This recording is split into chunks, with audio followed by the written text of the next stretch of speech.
रामकृष्ण हरी. श्री तुकाराम महाराज गाथा भाष्य अभंग 277.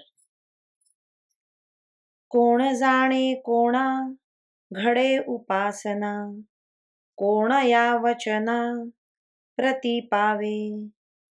आता माझा श्रोता वक्ता तूची देवा, करावी ती सेवा तुझीच म्या. कुशळ चतुर येथे न पवती, करीतील रीती तर्कमते.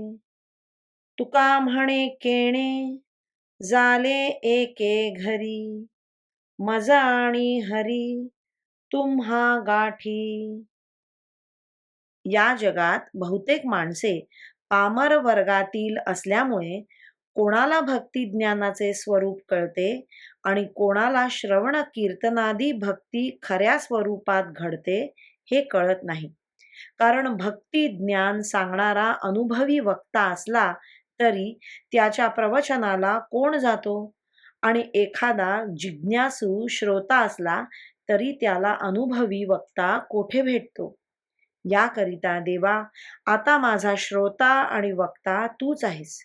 दुसऱ्याला भक्ती ज्ञानाचा उपदेश करण्यापेक्षा व दुसऱ्याचे ऐकण्यापेक्षा तुझीच सेवा करणे हेच मी अधिक उचित समजतो.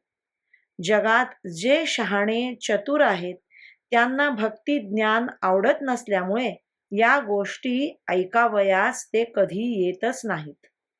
आले तरी कुतर्क करतात व दुराग्रहाने स्वमताचेच मंडन करतात.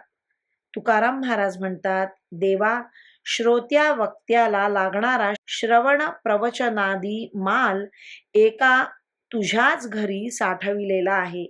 त्यामुळे मी कीर्तन केले तर तू ऐकावे आणि तू प्रवचन केलेस तर मी ऐकावे, अशा रीतीने तुझी आणि माझी गाठ पडली आहे. रामकृष्ण हरी. श्री कृष्ण अर्पणमस्तु.